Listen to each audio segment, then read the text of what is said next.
Do fairy tale relationships really exist? Well, that's a good question.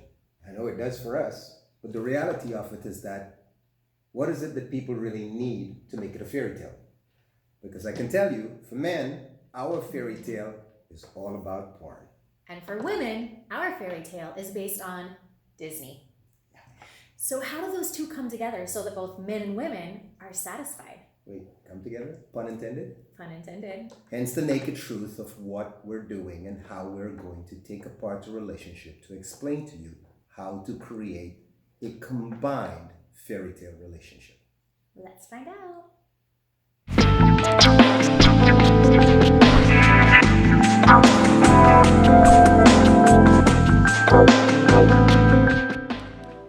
So let's talk about relationship stats, more specifically marriage stats, and also we'll touch a little bit on stigmatisms. So marriage stats.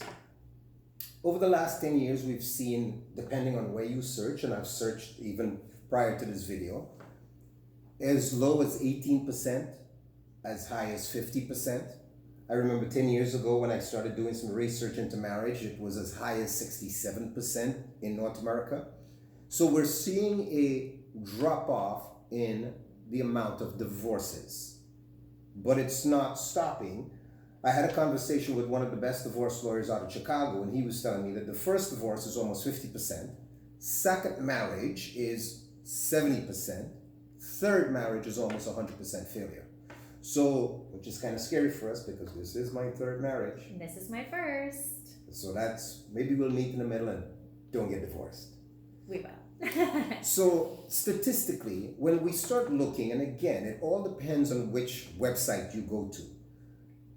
When we start looking at how often marriage fails, and we're talking about relationships, how many people are not choosing to be married? We're seeing more and more of that. I have nephews who are in their 30s who absolutely will not get married.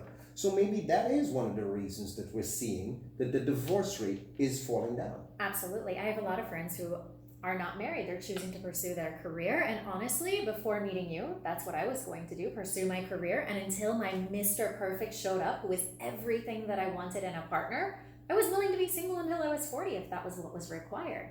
So I think a lot of the younger generation might be waiting to whether pursue their career, travel, buy a house if they can afford it, depending on where they live. They're choosing other options instead of just jumping into a marriage and having babies right away, which is what the baby boomers did. It was get married, have babies, have that American dream, get a house, have the white picket fence. But did it work? But not only that, so your generation is holding back. My generation that I'm seeing, the ones who are not divorced, and when I talk to them, these are all my male friends and female friends that I sit down and have a heart-to-heart conversation with. It's not that they're happily married. They're just financially crippled if they decide to get divorced. So they would rather be unhappy in the relationship than not get divorced, because the divorce laws is set up. One partner or the other gets completely wiped out. Absolutely. We work with a lot of clients where men have had everything they worked hard for just absolutely taken away from them, and they have to start back from ground zero, nothing. And my dad was an example. Absolutely. But then we also have female clients. I mean, it's the numbers skewed compared to men to women, but we also have female clients who are executives, are making more money than their spouses, and they complain that, yeah, he wants to be. Remember our friend the doctor who moved to the Virgin Islands? Yeah, absolutely. Her husband wanted half the house, he wanted marital support and everything else, and he was too lazy to go get a job. Unfortunately, that's one of the pitfalls, one of the downfalls of marriages, and I think that's why people are choosing not to get married. Not only are they going to lose a lot of time and money, but they're going to lose their soul in the divorce. Absolutely. Look how changes you. It absolutely changes you. Yeah. That is, been married twice before, and I can tell you, the people who I divorced were not the people who I got married to. It was like a night and day difference. Yeah. I would not even, the people who I divorced, I would not even give them the time of day if I saw them. Which makes an interesting point, because one of the stigmas in relationships is that once you get married, that person changes. The sex disappears. They become something different because they fall into complacency. They get comfortable. Well, now I won you, therefore I don't have to tease you and try to win you over anymore. So I'm going to stop doing what I did before you committed to me, now that you've committed to me. I will tell you, personal experience, it's not a stigma. It's real. I experienced it. I experienced it not once, but twice. That there is something psychological that happens to a person. And again, we don't want to beat up women, but really we hear the complaints about women because the men want sex more. How many female clients we have who complain that their husband wants sex too often? The men still want sex most of the times, and there are exceptions to the rule. But the women are just like, okay, I'm married now. I don't have to. Love is all that should exist. He should just love me, and I shouldn't have to give him sex whenever he wants. Yeah, and it doesn't work that way. Then there's that tit for tat. I work with so many women who are, well, I'll give him sex when he does the dishes, when he gives me the emotional connection, when he does this, when he does that. And that is something that we are going to, that's a whole different YouTube that we're going to do, because that about using sex as a bargaining tool is an entire conversation that we can have for hours. But let's figure out why people fall apart. Let's try and figure out, let's take apart, let's get to the naked truth of what is it about people that creates, everybody's in this rush to have this marriage, and then they don't have the proper tools to be able to keep the marriage. Hence you have the people who are in honeymoon stage for the first year, and then the honeymoon phase. And then you have people, they talk about the 3-year itch, the 5-year itch, the 7-year itch. These are all things that are out there that nobody really discusses. What are these things? We hear about them, but we don't know what exactly is happening with them. And the problem is, what do we do when those things arise? When the honeymoon phase ends, what do you do to reignite the flame, the passion that had just died? Then the 3-year itch, the 7-year itch. What do you do? Where are the techniques? Where are the tools? Where is your kit to go to, that book, the video, whatever it is that you need to use to be able to fix your relationship? And oftentimes it's easier after the flame. I mean, we always compare the passion to this fire, this campfire that's burning. If both partners stop putting in pieces of wood to the campfire, guess what? The fire dies, huh? Absolutely. Fire dies. But and oftentimes it feels like too much work to put in the pieces of wood to reignite the flame again. So what's easier? Divorce. But the reality, if we go way back, where is the help on marriage? Where did it come with a book? There are books out there, but the stuff they talk about is not real life. At least I didn't read anything that was real life for me. What was your example for marriage? I didn't have any examples. I had nobody that taught me. My parents were divorced, and I basically looked at my parents' relationship and went, okay, I'll take a little bit of this, a little bit of that. I know I'm not going to do that. I definitely know I'm not going to do that. Okay, this works, this doesn't. And then I did a lot of work on myself to get rid of all the limiting belief systems that I bought into or that I was programmed from society about what relationships look like, especially when it comes to sex, sexuality, femininity, bodies, because so many people have limitations, inhibitions, belief systems around sex and pleasure. And as we say all the time, what is the glue that holds a relationship together? If you don't have sex, and people will disagree with us, and go right ahead and disagree all you want, but we have coached several hundred people. I have been with way too many women, and I can tell you, sex is the glue that holds the relationship. Whenever you hit that speed bump, if the sex is good, I can tell you from a guy's perspective, you think twice before you decide to walk away. However, if the sex isn't good, and I can tell you based on my own personal experience, love alone will not keep the marriage together. Absolutely. Love alone leaves you in a roommate situation where it's like living with one of my siblings. Love them to death, can't see being with them forever. Absolutely, because the attraction, the passion, it died. So Absolutely. It's no longer there. And that's when people choose to divorce, because it's harder to reignite it, to put in the work, because so many women view sex as being work. Absolutely. Therefore, they're not willing to put in the time, the effort, the energy, the work to be able to reignite it. So you know what? It's easier, like I said, to just hit eject, go get a divorce, start over. But the problem that we see, and that really does exist, is people repeat the same patterns in relationships. Listen, when I met you, I didn't want to get married. As a matter of fact, remember that? That was our second date conversation. Yeah. If you want to have kids, I'm not your guy. You want to get married, I'm not your guy. I know two divorce lawyers, don't need to know a third. Well, but even for me, when I met you, I was dead set against long-term relationship. And I remember we had that conversation that I told you. Me and the dog would be happy to sail off to Mexico. Wow, here I am in Mexico. And be happily ever after without ever being in another long-term relationship. Been married the first time, we grew apart. We were way too young to get married. We lived apart from each other for a year. And we literally, by the time we got back together, we had become strangers. And we didn't have the tools to keep the marriage together. The second one, it didn't even, which is scary because I'm a relationship coach, and my second marriage failed after 6 months because she had to go find herself, whatever that means. But again, lack of tools to be able to diagnose a relationship. However, in my second one, I did something that I didn't do in my first one. The first question, instead of looking at her and saying, why is it, what didn't you do? I looked at myself and says, okay, how did I contribute to this? What did I do or wasn't doing to cause this marriage to fall down? And most people don't want to take responsibility. Absolutely. They don't want to look in the mirror because it's easier to do like this. Exactly. They play the blame game. Yeah. And that comes back to a point in how to have this fairy tale relationship.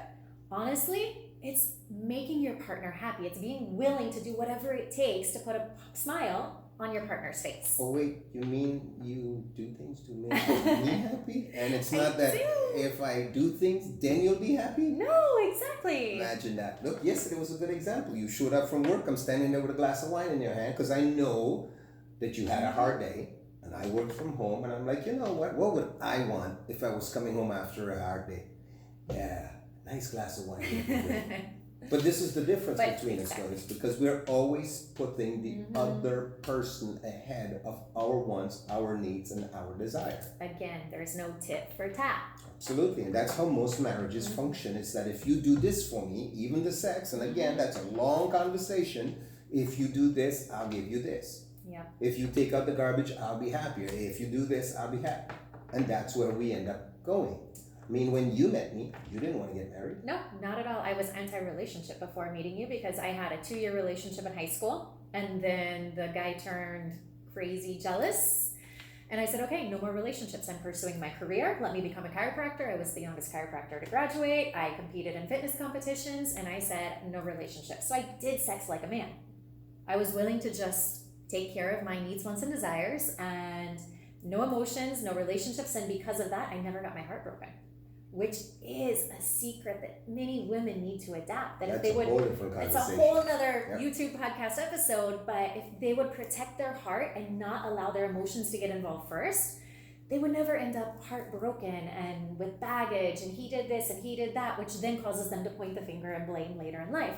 So I think that's one of my advantages as to why we have a fairy tale relationship, because I'm not carrying all my baggage from past relationships because I don't have any. Absolutely.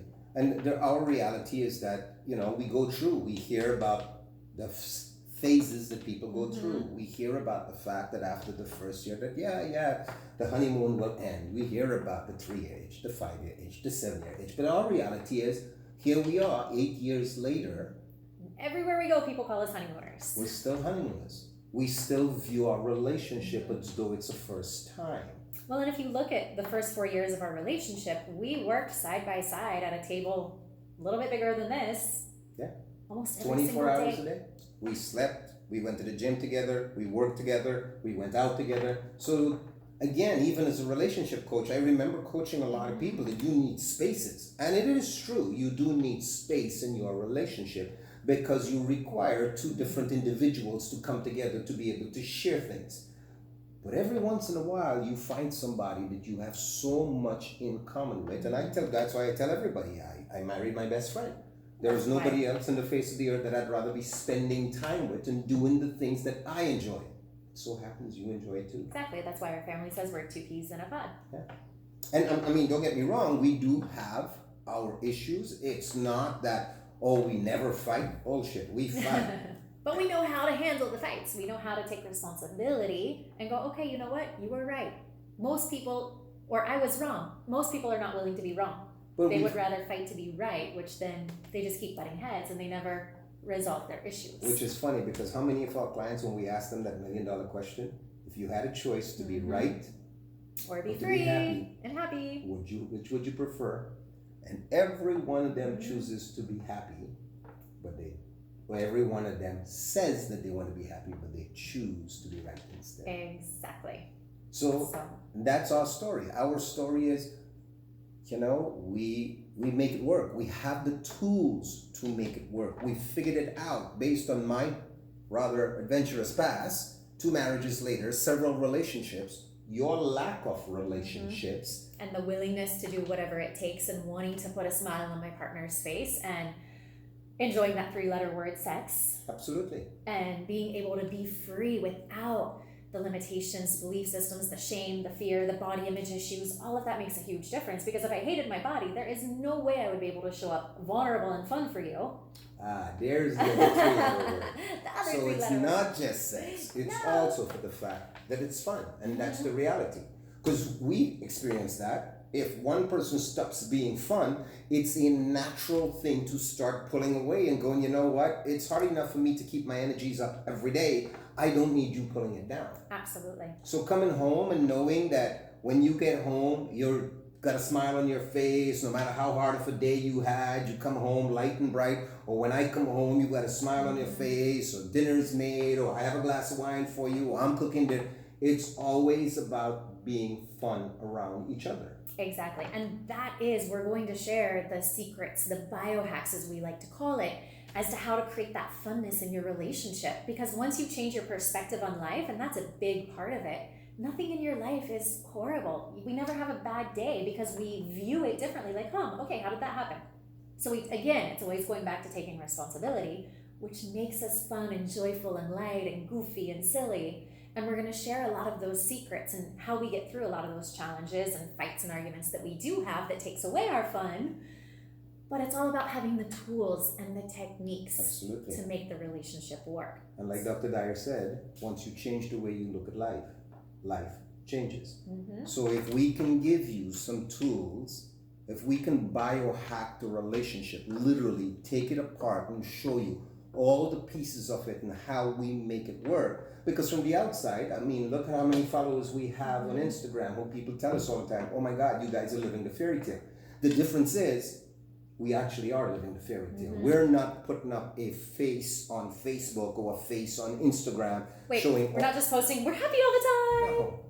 Which is what everybody does. But that's one of the things that I love about this relationship is that we have made the choice to put our relationship under scrutiny. Yeah, under a microscope. By everybody. We post our apologies on Instagram and Facebook. We post the fact that we had a fight and what the fight is about. Sometimes you may have to read between the lines to get to it, but you can tell that there is no constant happiness because that's a fallacy. We are human beings.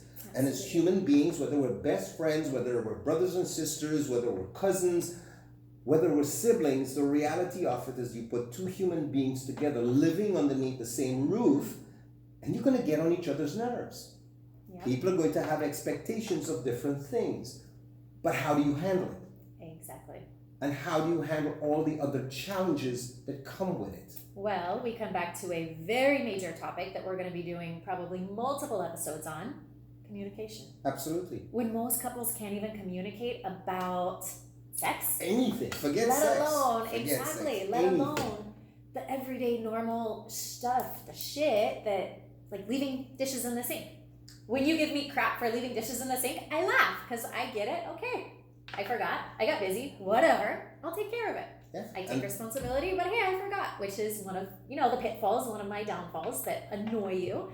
But you know what's funny is that when you laugh, I'm no longer angry. Exactly. Now, if you were fighting back at me and screaming and yelling at me, then there's a fight waiting to happen. Exactly. And how many times do we hear from couples?